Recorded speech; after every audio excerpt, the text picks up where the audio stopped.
남편은 5년 전에 결혼했고 아이 없이 살기로 한 이른바 딩크 부부입니다. 결혼 전 연애하던 시절부터 저는 아이 낳을 생각 없으니 만약 당신이나 당신네 부모님이 꼭 아이를 갖길 원한다면 나랑 헤어지고 다른 사람을 만나라고 수도 없이 이야기했어요.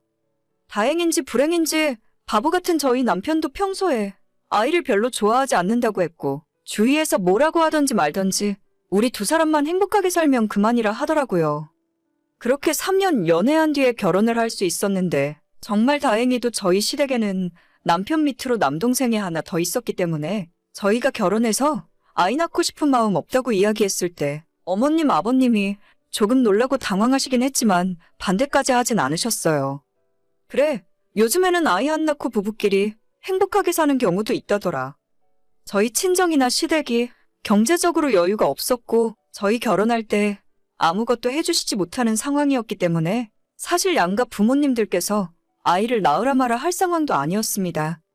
주변에서는 니들이 아이 없이 언제까지 행복하게 살 수 있겠냐고 하시고 부부가 서로 좋아서 사는 건 2년 3년이면 끝나는데 그 뒤로 긴 시간 동안 아이가 없으면 결혼 생활이 너무 재미없고 지친다면서 걱정 아닌 걱정을 해주시는 분들이 많았어요.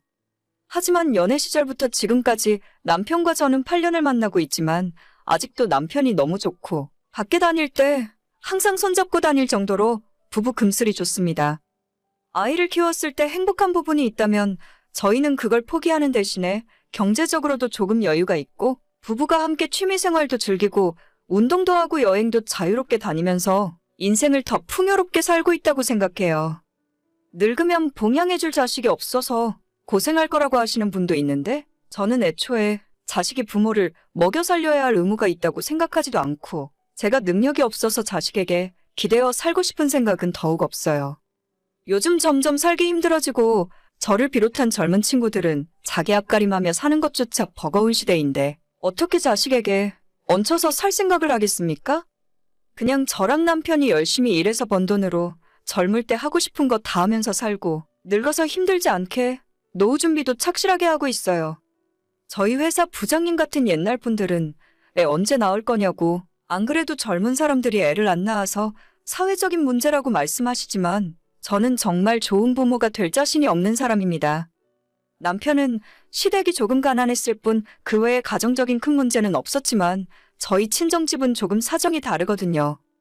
아버지라는 인간이 부모라기보다는 거의 악마에 가까웠고 지금도 가끔 한 번씩 예전에 아빠와 같이 살던 시절의 악몽을 꾸곤 합니다.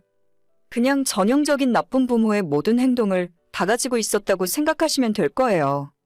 일일이 이야기하고 제 입으로 말하며 떠올리는 것조차 불쾌할 정도의 사람이고 그나마 다행인 건 자기가 알아서 제 앞에서 사라져줘서 그거 하나는 고맙네요.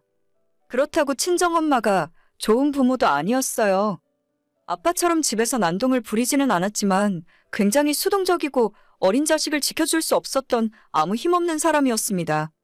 엄마가 나가서 돈 벌어올 능력도 없었기 때문에 아빠가 아무리 집안을 뒤집어 놓았어도 당장 생활비 걱정 때문에 이혼하자는 말도 엄마는 못하더라고요.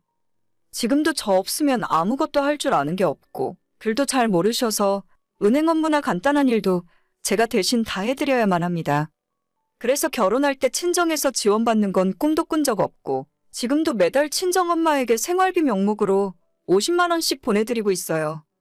불행했던 제 집안 사정은 아이를 낳지 않고 사는 것에 대한 핑계가 될 수는 없겠지만 20대 초반까지 정말 사는 것이 힘들었고 지금도 친정엄마를 끝까지 책임져야 한다는 생각 때문에 아이 낳고 키우는 건 제 인생에 있어서 무리라고 생각해요. 다행히도 남편이 저랑 성향이 비슷하고 부부가 맞벌이하면서 적당히 즐기고 취미생활하면서 살고 있습니다. 거의 맨손으로 시작해서 집도 샀고 차도 샀고 노후를 위해 매달 200만 원 이상은 저축도 하고 있어요. 지금 제 삶에 너무나도 만족하고 살면서 이렇게까지 안정된 적은 처음이라서 이 행복이 깨질까봐 불안한 마음이 들 정도입니다. 남들이 옆에서 아무리 뭐라고 해봐야 신경 안 쓰고 아이가 없으면 결혼 생활이 조만간 불행해질 거라며 걱정처럼 보이는 저주를 퍼부어도 저희 부부는 행복하게 잘만 지내고 있어요.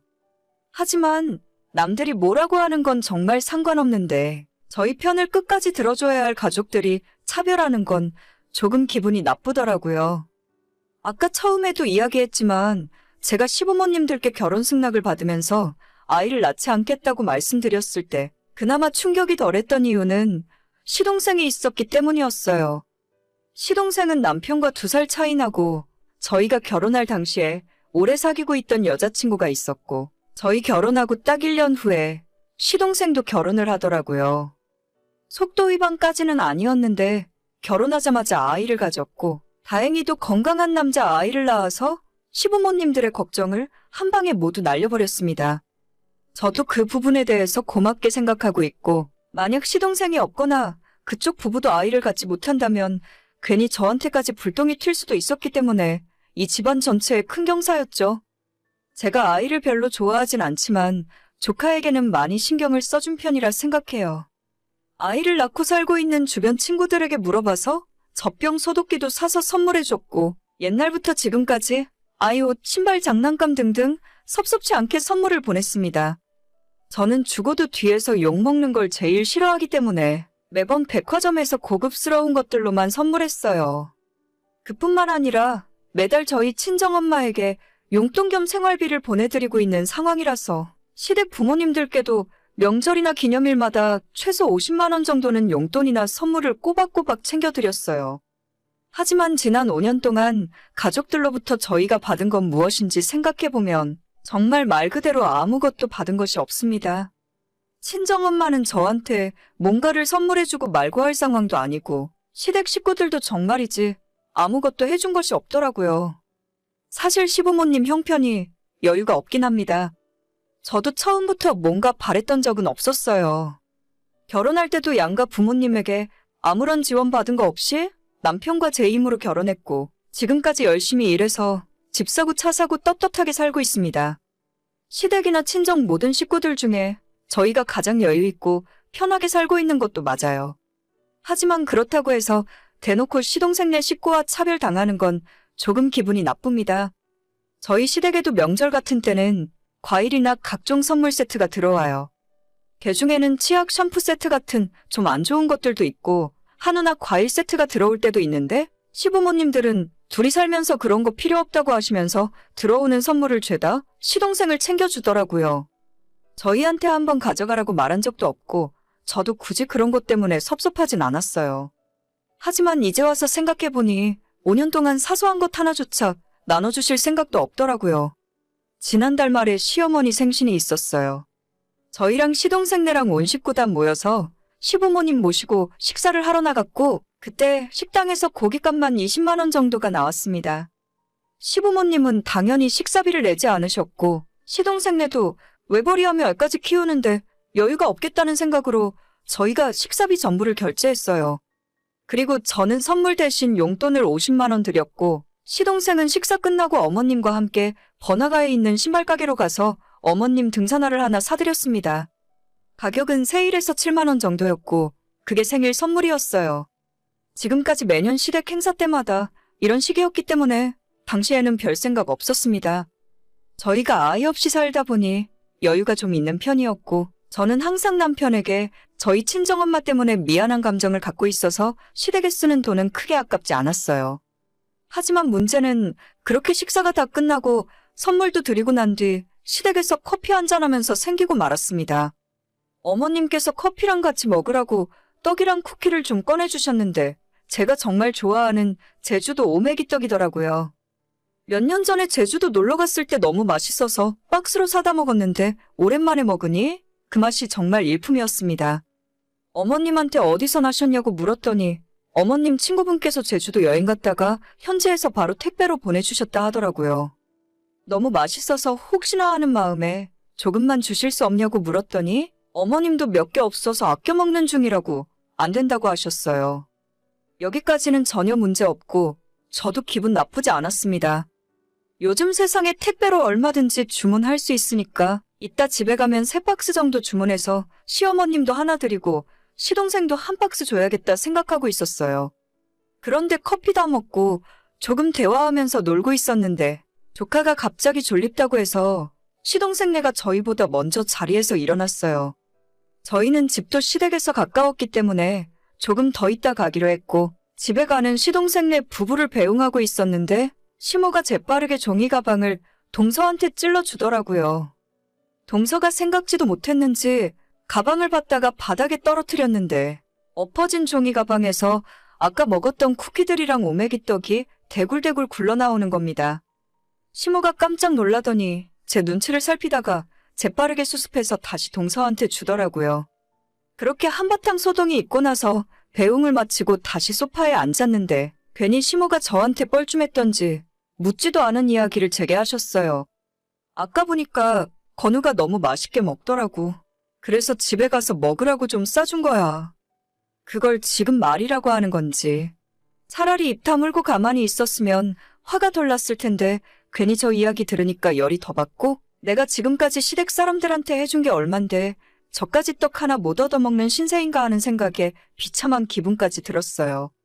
제가 표정이 안 좋아지는 걸 옆에서 지켜보고 있던 남편이 시어머니한테 화를 내면서 아니 뭐 대단한 거 달라고 했냐고. 떡 조금 나눠달라 했는데 우리한테 주는 게 그렇게 아까워? 라면서 기분 나쁘다고 이야기를 했더니 시모도 똑같이 성질을 버럭내면서 맞받아 치더라고요. 아까 네 조카 잘 먹는 거 못 봤냐? 애가 먹는 게 얼마나 이뻐. 니들이 애 하나만 낳았어 봐라. 그까지 떡뿐만 아니라 내가 못 해줄 게 뭐가 있겠냐? 애도 없는 것들이 더 먹어봐야 뭐 한다고.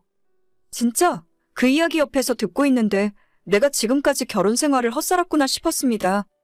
나름 시댁 식구들도 가족이라 생각하고 지난 5년 동안 살뜰하게 챙겼어요.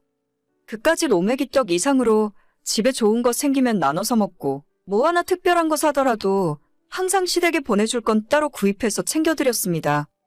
친정엄마한테 드리는 것처럼 매달 용돈을 드리진 못해도 1년에 2번 있는 명절과 시어머니 시아버지 생신 그리고 어버이날에는 섭섭지 않게 용돈도 챙겨 넣었거든요.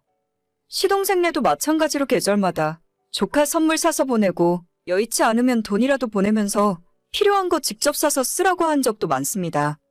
저는 그게 가족들끼리 정이 쌓이고 유대감이 생겼다고 착각하면서 살았던 거예요. 지난 5년을 돌이켜보면 시댁에서 저한테 김치 쪼가리 하나 챙겨준 적 없었는데 저 혼자 호구처럼 이것저것 다 퍼주면서 좋아하고 있었습니다. 제가 원래 그렇게까지 쪼잔한 사람이 아닌데 상황이 이렇게 되니 지금까지 베풀었던 것들이 너무 아까워지고 앞으로 뭐 해주는 것 자체가 싫더라고요. 애들도 아니고 저도 돈 있고 먹고 싶은 거 있으면 얼마든지 사다 먹을 수 있어요. 그런데 눈앞에서 대놓고 무시당하니까 애 안 낳는다는 이유 하나만으로 며느리 취급은커녕 사람 취급도 못 받는 게 수치스럽고 모멸감까지 느껴져요. 저 혼자 애 안 낳겠다고 버티고 사는 것도 아니고 어머님 아들이랑 합의한 부분인데다가 결혼하기 전에 분명 시부모님들께 말씀드리고 허락받았잖아요. 만약 그때 반대하시고 손주 안 낳는 며느리는 필요 없다고 하셨다면 남편이 아무리 뭐라 해도 저는 이 결혼 안 했을 거예요. 이제 와서 자기들 받을 건 다 받아놓고 말씀 저렇게 하시는 모습 보니까 지금껏 해왔던 것들이 후회스럽고 너무 돈이 아깝더라고요. 남편이 화를 내며 시어머니와 언성을 높여가며 싸우길래 그만하라 말리고 빨리 집에나 가자고 자리를 털고 일어났습니다. 신발 신고 현관문을 나서는데 시모는 끝까지 제 뒤통수에 대고 지금이라도 늦지 않았으니 너도 하나 낳아보라는 소리를 하셨고 저는 대답도 안 했어요. 결혼하고 지금까지 이렇게 직접적으로 아이 이야기를 들어본 것은 처음입니다. 시부모님들께서 조금 아쉬워하는 것 같다고는 생각했지만 다행히 시동생이 빨리 결혼하고 아들을 일찍 낳으면서 그 뒤로 저희한테 신경 안 쓰신다고 생각했어요. 하지만 그래도 저희 남편이 첫째 아들이라서 그런지 끝까지 포기하지 않고 계신 것 같더라고요. 저는 아이 낳을 생각이 여전히 없고 지금 남편과 둘이 행복하게 살고 있기 때문에 어머님이 바라는 일은 앞으로도 일어나지 않을 거예요. 남편과 집에 돌아와서 기운 없이 축 처져 있었더니 남편이 저 대신 화를 더 많이 내주고 앞으로 시댁에 많이 해줄 필요 없다고 하더라고요. 그까짓 떡 하나 아까워서 못 주시는데 다른 건 오죽하겠냐고 지금까지 우리가 해준 게 있는데 이런 취급받으면서 효도할 생각 없답니다. 저도 시댁을 나선 뒤로 쭉 그런 생각을 하고는 있었는데 저희 친정에 주는 돈이 있으니 뭐라고 먼저 말은 못하겠더라고요. 남편이 먼저 시댁 식구들 생각이 바뀔 때까지 용돈이나 선물은 아무것도 해주지 말자 하고 끝까지 바뀌지 않는다면 얼굴 안 보고 살아도 자긴 상관없답니다. 가만 생각해보면 제가 어머님에게 사드렸던 화장품 같은 것들도 어느 순간 보면 동서가 사용하고 있고 그때는 그냥 심호가 피부에 안 맞는 것 같아서 둘째 줬다고 하셨는데 그게 아니라 둘째 며느리가 진짜 자기 며느리라고 생각하셔서 그런 것 같아요. 영양제나 좋은 음식들도 보내면 대부분 시동생한테 줬던 것 같고 지금처럼 시댁에 뭐라도 하나 있으면 저희한테 먹어보라며 챙겨준 적이 단 한 번도 없었어요. 돈 때문에 치사하게 구는 건 저도 싫지만 앞으로 시댁은 물론이고 시동생한테도 아무것도 해줄 생각이 없습니다. 다른 것도 아니고 제가 애를 안 낳는다는 이유로 며느리 취급을 안 해주시니 저도 굳이 자발적으로 며느리 노릇을 할 필요는 없다고 생각해요.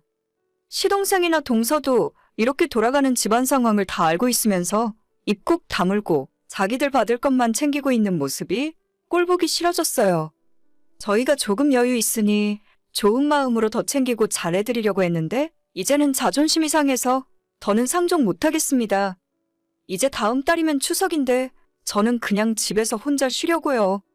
남편이 먼저 앞으로 명절에는 몸 아프다 하고 저는 친정 가서 쉬고 오라길래 친정엄마랑 둘이 있으면 숨 막히니까 그냥 혼자 집에 있겠다고 했습니다. 이번 일이 있고 나서 처음에는 화가 많이 났었는데 가만 생각해보니 저한테 나쁠 게 없더라고요. 시댁과 인연 끊고 살면 돈도 굽고 쓸데없이 명절 음식 준비, 시댁 김장 준비 안 거들어도 되니까 저는 더 좋은 일이라고 생각해요. 그동안 가족끼리는 좀 손해보더라도 주고받고 하는 것이 미덕이라 생각했었는데 주기만 하고 받은 건 아무것도 없는 제가 호구였습니다. 앞으로는 저 말고 어머님이 좋아하시는 손주 낳아준 진짜 며느리랑 즐겁게 사세요. 오늘의 제 이야기는 여기까지입니다. 끝까지 들어주셔서 정말 감사드려요. 다들 행복하시고 좋은 하루 보내시길 바랍니다.